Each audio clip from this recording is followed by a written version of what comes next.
Lendemain de l'ascension, après avoir pris un petit déjeuner de façon à récupérer, car la nuit a été assez dure, sous la tente, froid intense, vent et chute de neige.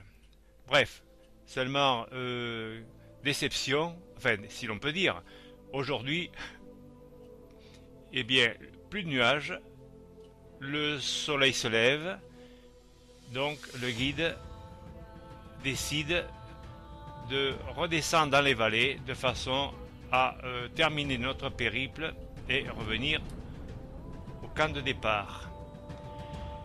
Faut remarquer que cette ascension a été périlleuse car nous avons perdu un porteur qui a été retrouvé après 2 heures de recherche avec les doigts gelés. Nous avons aussi une participante qui se retrouve avec 2 doigts gelés et tous deux donc seront évacués par hélicoptère sur un centre hospitalier de Katmandou. Voici pour le périple du Manaslu. Franchissement du col, oui si on peut dire, mais à 200 mètres. Bref, l'exploit est quand même, enfin l'exploit relatif, est quand même particulièrement intéressant pour moi. Encore une épreuve supplémentaire de gagner en ce qui me concerne. Voilà, donc là c'est le retour dans les vallées qui va durer plusieurs jours.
Et bien voilà, le trek est fini, avec le sourire pour moi, tout s'est très bien passé, aucun incident, aucun problème de santé.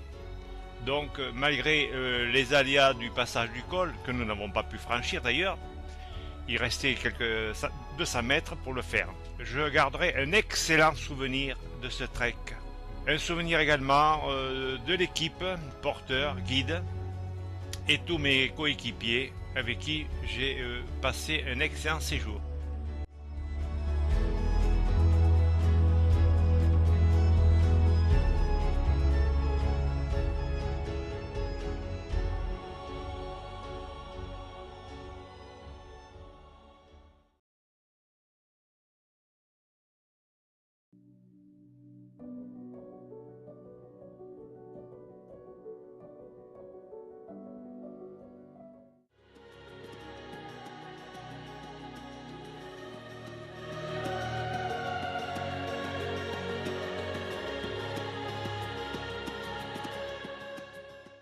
Aujourd'hui, nous sommes à la veille du départ pour l'ascension du col qui aura lieu demain.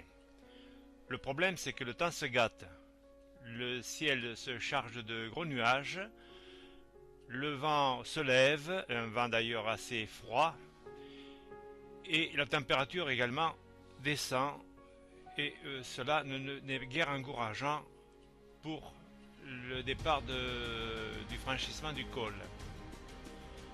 Enfin bref, nous verrons ce que la journée de demain va nous réserver.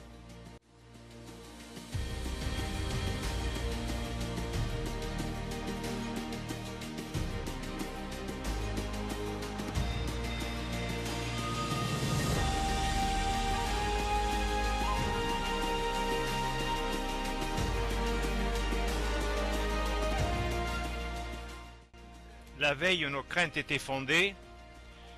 Après avoir retardé le départ, qui était prévu vers 4-5 heures du matin, le guide décide de partir à 8 heures. Après une ascension de 4 heures, à environ 150 mètres, voire 200 mètres du sommet du col, nous sommes obligés de faire demi-tour car la tempête est terrible. Des vents à plus de 150 km/h, chute de neige, visibilité quasiment nulle et un froid particulièrement intense. Donc, nous décidons de rebrousser chemin et de rentrer au camp de base.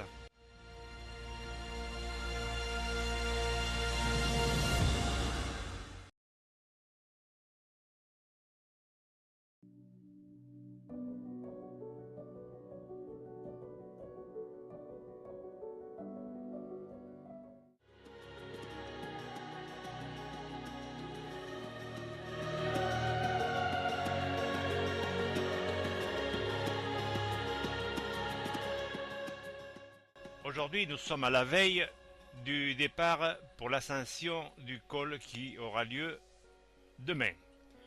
Le problème, c'est que le temps se gâte. Le ciel se charge de gros nuages. Le vent se lève, un vent d'ailleurs assez froid. Et la température également descend. Et cela n'est guère encourageant pour le départ du franchissement du col. Enfin bref, nous verrons ce que la journée de demain va nous réserver.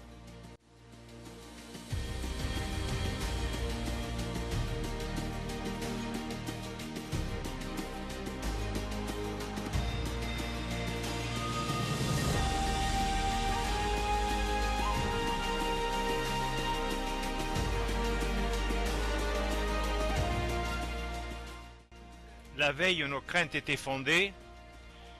Après avoir retardé le départ, qui était prévu vers 4-5 heures du matin, le guide décide de partir à 8 heures.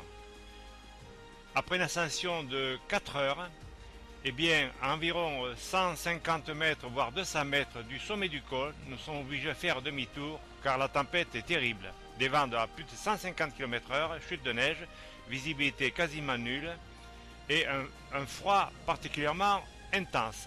Donc, nous décidons de rebrousser chemin et de rentrer au camp de base.